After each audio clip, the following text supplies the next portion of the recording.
Salut à toutes et à tous et bienvenue dans ce nouveau tutoriel dédié aujourd'hui à Photoshop.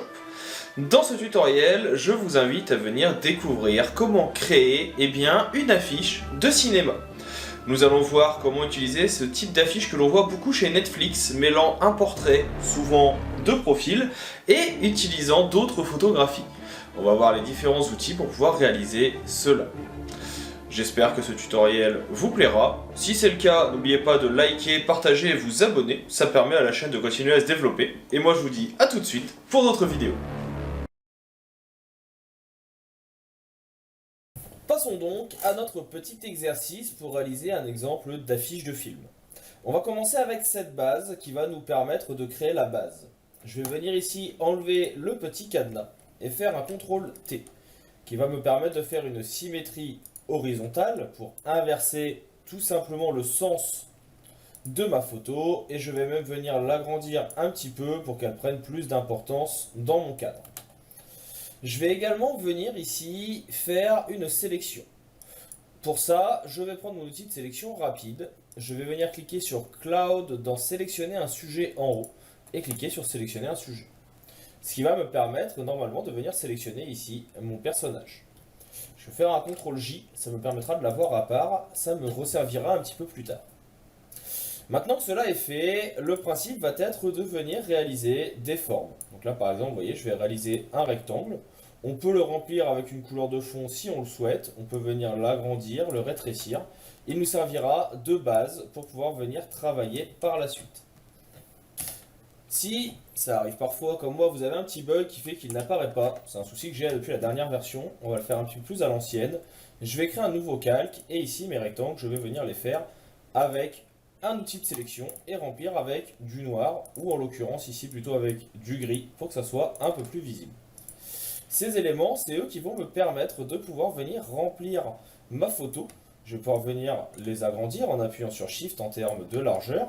Je vais pouvoir venir en faire certains autres qui seront un peu plus grands. Donc là, vous voyez, je vais les faire dépasser. Ici, j'en aurai un qui sera un petit peu plus petit. Je vais juste venir à chaque fois me coller au précédent, appuyer sur Shift et faire 4 clics sur la droite.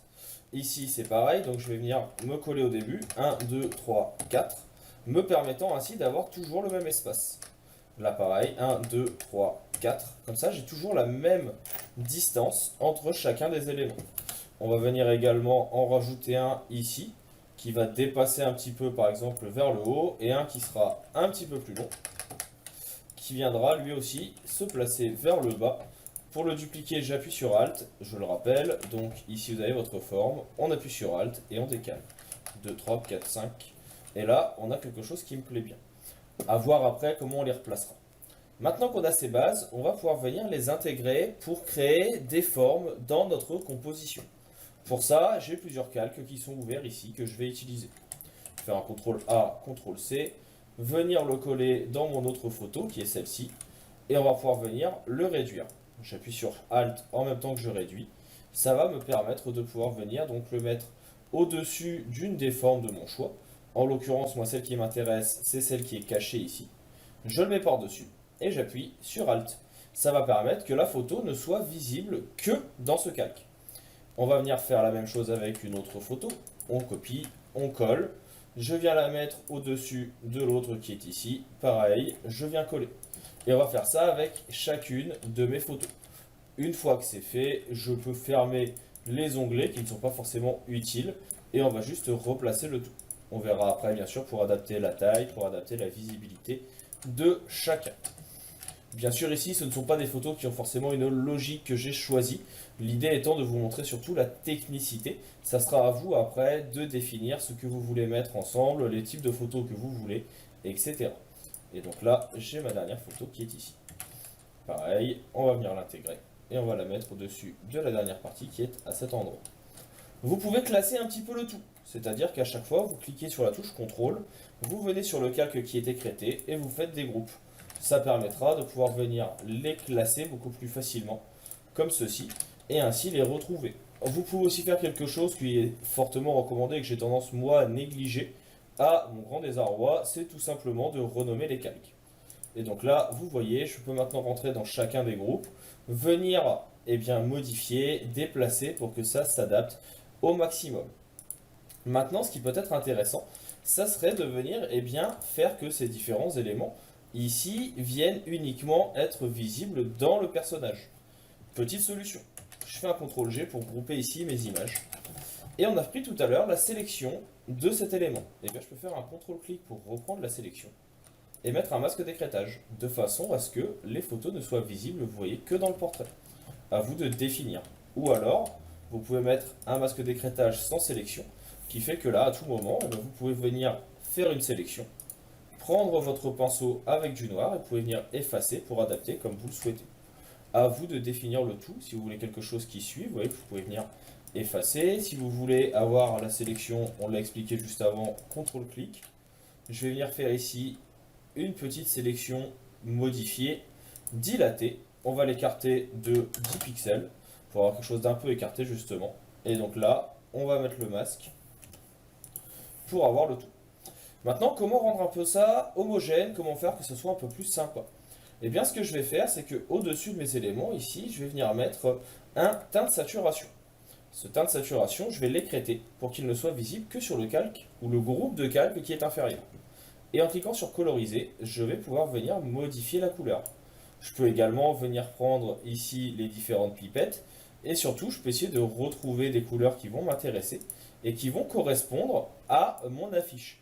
Vu qu'on est sur quelque chose derrière qui est très sombre, ça peut être l'occasion de venir prendre des couleurs qui vont être un peu plus contrastées, des bleus, des turquoises, mais surtout, ici comme on a fait un calque à part, rien ne m'empêche aussi de pouvoir faire un calque uni qui permettra de pouvoir venir changer la couleur de fond de mon personnage. Et ainsi, en venant par exemple faire par-dessus celui-ci une tache de couleur, je prends mon pinceau ici par exemple avec du blanc, on va le mettre avec une dureté à 0, je le mets au centre, ça peut créer des effets de dégradé. Ce qui permet de pouvoir modifier également cette partie-là, jouer sur les contrastes, jouer sur la luminosité, pour que ça s'adapte un petit peu mieux. Si jamais il y a certaines formes qui ne vous plaisent pas, par exemple ici, je pense que cette forme qui est ici, j'aimerais qu'elle dépasse un petit peu vers le haut. Et bien comme tout à l'heure, on vient appuyer sur la touche Shift et on vient la monter pour qu'elle dépasse. Peut-être que j'aimerais également que les intersections entre chacune de mes formes soient un peu plus petites. Et bien je peux resélectionner les groupes et vous voyez que là je peux venir faire des endroits où les sélections vont être un peu plus hautes. Je vais en faire d'autres où elles peuvent être un peu plus basses, etc. Et donc là, on peut faire des éléments qui vont être un peu plus refermés. Là, ici, ça peut être l'occasion donc de venir resserrer un peu tout ça pour avoir quelque chose qui s'adapte mieux. À vous de définir encore une fois comment vous voulez adapter la chose pour avoir le meilleur rendu. Il y a énormément de possibilités. La seule limite, c'est vous-même. Je sais que c'est quelque chose qui fait un peu bateau dit comme ça, mais c'est pourtant la réalité. C'est vous qui allez pouvoir définir le tout. Et donc là, vous voyez qu'on a notre début d'affiche qui nous plaît plutôt pas mal. On peut venir modifier la couleur pour avoir un contraste avec le fond, quelque chose d'un peu plus tirant vers les oranges par exemple. On peut venir ajouter d'autres effets. Ça peut être l'occasion de venir utiliser par exemple ici les niveaux pour éclaircir ou assombrir le tout, pour créer des contrastes. Et puis surtout, rien n'empêche aussi, au-dessus de teint de saturation, de créer un calque qu'on va lui-même écrêter sur les éléments d'en dessous. Prendre ici notre pinceau avec une lumière tamisée et de dire eh ben, je veux que certaines parties soient plus lumineuses en mettant du gris sur d'autres ou du noir en venant cliquer sur le double carré ici, de dire bah là je veux assombrir certaines parties, là il y en a d'autres, je vais les faire ressortir. Sur celui qui est ici, de la même façon, je vais pouvoir venir éclaircir. Donc là je vais pouvoir venir dire bah là en bas je veux que ça soit plus sombre, ici je veux que ça soit un peu plus lumineux pour que ça ressorte, ici un peu plus sombre, etc. Vous pouvez également venir supprimer certaines parties de notre image de fond. On lui met ici sur notre personnage un petit masque de fusion également. On prend notre pinceau et là par exemple je ne veux pas que on ait la veste qui dépasse. On peut venir l'effacer. Pareil pour les cheveux ici. On veut voir de la transparence entre chaque. On peut le mettre également en place. Donc ça, c'est des possibilités qui vous sont offertes. Dans le même style, ce que vous pouvez faire, c'est créer aussi un nouveau calque, prendre du blanc, là on fait des tests pour voir, hein, et on peut très bien venir faire des intersections qui seraient en blanc dans la photo. On baisse un petit peu l'opacité pour pas que ça soit trop important, et on crée ainsi du contraste sur notre portrait. Pour aller encore plus loin, vous pouvez aussi avoir plusieurs types de teintes de saturation. Par exemple, ici, on a fait un premier teint de saturation sur la partie jaune partout. Je vais dupliquer ce calque pour l'avoir 2 fois. Et ce que je vais demander, c'est que sur la partie qui est ici, eh bien, on va avoir non pas la teinte de saturation 1 qui est visible, mais uniquement la teinte de saturation qui est en dessous. Donc pour ça, je passe le noir en arrière-plan. Je viens supprimer. On va faire la même chose, par exemple, pour celui qui est ici. Et ainsi, si je viens maintenant modifier celui qui est en dessous, et que je viens, par exemple, le contraster un peu plus, eh bien, vous voyez qu'il ne contrastera que les deux que j'ai sélectionnés, qui, eux, seront modifiés avec ce teint de saturation, tandis que ceux qui sont au-dessus ne seront pas modifiés. De la même façon, vous pouvez très bien en choisir un où il y aurait de la couleur. Ici, j'enlève tout et je n'aurai que de la couleur sur deux et les autres qui seraient contrastés. Ou alors, j'ai celui-ci qui pourrait être uniquement en couleur. Donc pareil, je viens me mettre sur teint de saturation, je supprime sur mes deux éléments, on supprime et donc là on a de la couleur. Donc vous voyez que ça permet de venir créer des effets graphiques assez rapidement, assez simplement, et ça peut donner des rendus assez qualitatifs. On est ici sur des petits effets d'affiches vraiment basiques, l'idée étant de vous permettre de prendre les outils en main. Il faudrait bien sûr ensuite ajouter du titrage, ajouter des éléments graphiques supplémentaires, les noms des acteurs et autres. Mais déjà, je vous invite à tester cette partie, et moi je vous dis maintenant à bientôt pour d'autres tutoriels.